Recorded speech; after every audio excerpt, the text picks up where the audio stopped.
Hello, everyone. Welcome to Thoughtful Thursday with Hope. I am coming to you live to talk about mental health, of course.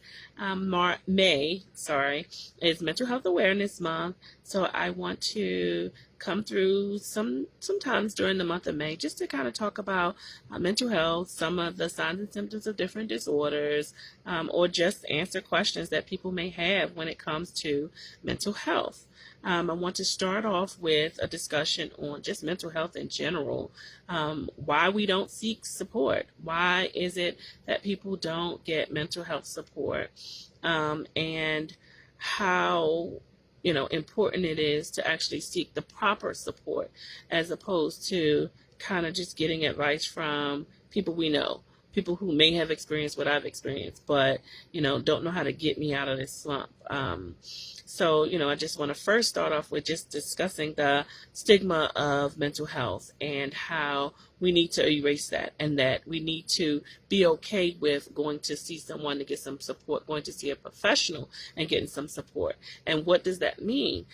Many times before that meant to some people, it was the negative piece. It had a negative connotation, which was, it means that you're crazy, or it means something's wrong with you, or, you don't want to go talk to somebody else about your problems. I don't want to go lay on somebody's couch. I don't want to have somebody solve my problems. I got this. But, we don't say the same thing if you stump your toe or if you cut yourself with a knife and you're bleeding out. If you are bleeding out, you go to the doctor and you get some stitches and you get some support. It's the same way with mental health. Mental health, you're bleeding internally a lot of times. There's an internal bleed. There's an internal struggle. There's an internal mental struggle, physical struggle, things that manifest sometimes even physically that's happening. So just because we don't see it doesn't mean that it's not happening. So I want to encourage people to take the same care of your mental health as you would your physical health, the things that you can see that you've bruised or you've damaged.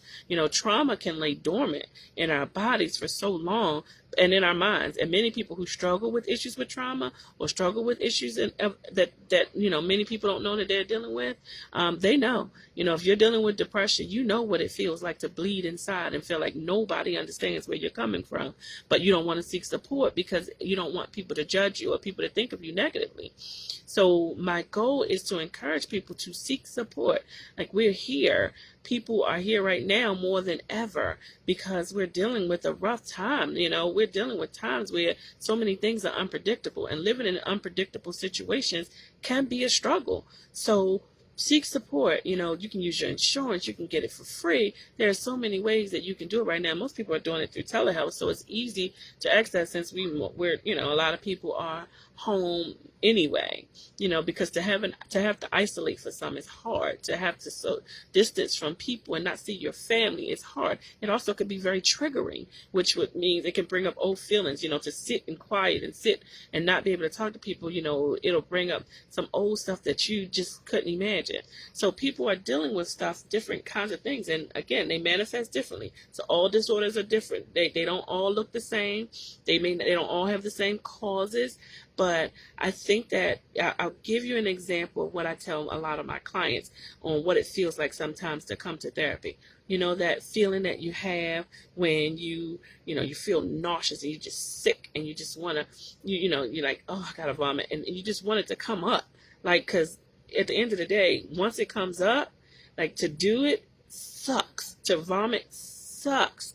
But when it's up, your body is like, oh, finally. It's not like 100% well right away after you do it, but there's a release that feels so much better. And it's the same way with therapy. It gives you the opportunity, what I call, to have verbal vomit, to get it up, to start to deal with some of those things that are sitting heavy, sitting deep, that's holding back. And once it starts to come up and come out, like I said, there can be sometimes that it don't feel that good even afterwards, but it feels better than it did before. And the more you start to release it, the better it gets. So I'm here to say, let's not look at the negative connotations, the negative connections you've heard when it comes to therapy, but try to look at where there's a positive piece that comes in, the feel good you can have afterwards, the support, because we also don't want to take advice and all of that from people just around us to just, it'll be okay, just lay down, just pray about it, just do it. You can do those things, but you can also use the supports that are there for you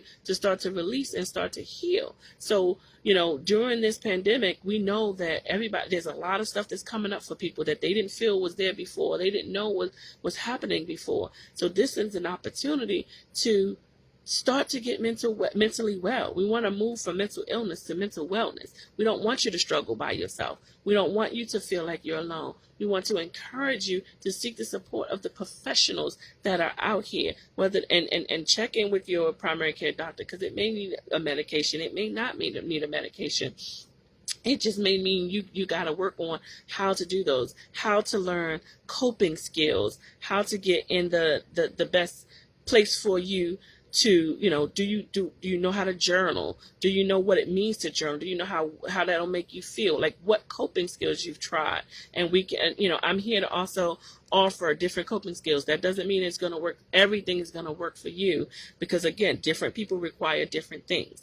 But I want to encourage people and to take this month at least to start the process of getting mentally well and finding out what that means for you, whether that's for you, for your kids, for your mom, your dad, for the trauma that you had as a kid, because we carry that with us. That's something that still can be held dormant, and it affects us today. It affects our right now, and we got to work through that so that we can learn how to, that doesn't say it'll always go away, but we learn how to process things differently and work through things differently and look at it differently and compartmentalize things differently when we learn the proper ways to work through things. So again, my first topic today is stamp out the negative stigma connected to mental health.